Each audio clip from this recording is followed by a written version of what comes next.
There is a moment when the room changes. The body is still there. The candle still burns, but something has left. The final breath does not shout. It does not tear the world apart. It simply comes, and then it is gone. And after it, there is silence. Not ordinary silence. The kind of silence that makes everyone in the room stop breathing for a moment. After death, the smallest things feel different. The cup remains, the chair remains, the room remains, but the person who filled it is no longer there. The rhythm of life has stopped. No footsteps, no voice, no breath, only the silence stays, and it feels heavier than sound. At that moment, everything once held tightly begins to loosen. The things we protected, the things we chased, the things we feared losing, they all remain behind. The world does not follow the soul, not the house, not the name, not the praise of men. Only what was truly inside continues. And for those left behind, another silence begins.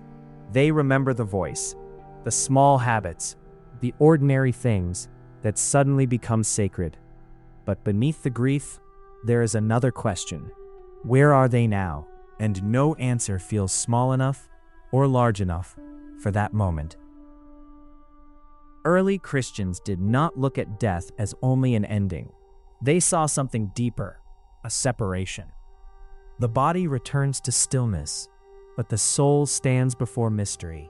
And that is why death was never treated lightly, because beyond the silence came the question no one could escape. What did the soul become while it was alive? And then comes the mystery no living person can fully explain. The soul departs, not as a story, not as a metaphor, but as the deepest reality of a human life.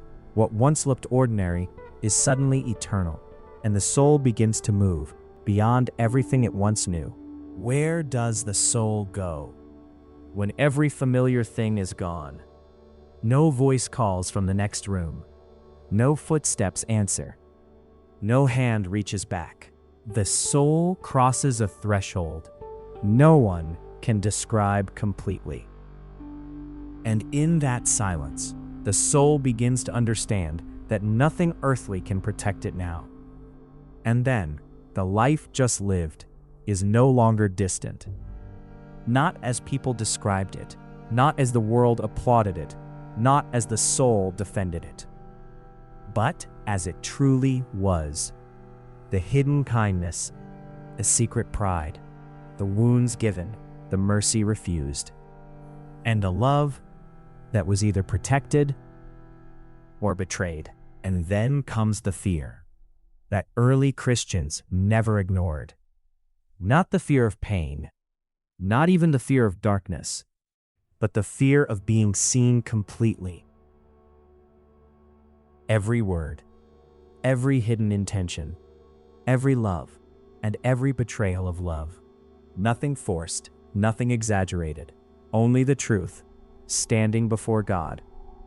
The early Christians spoke of death carefully, not casually, not with empty confidence. They knew death was an enemy, but not the final master. They saw death as a doorway, a crossing, a place where the soul leaves the noise of the world and enters the presence of God. And no soul crosses that doorway unchanged. But judgment was never the only word. For the Christian, there was also mercy. Not mercy as an excuse, not mercy as forgetting, but mercy as love, stronger than the sin it forgives. The soul may tremble, but it does not stand before cruelty. It stands before holiness and love. And that is why hope remains. After death, many things lose their voice.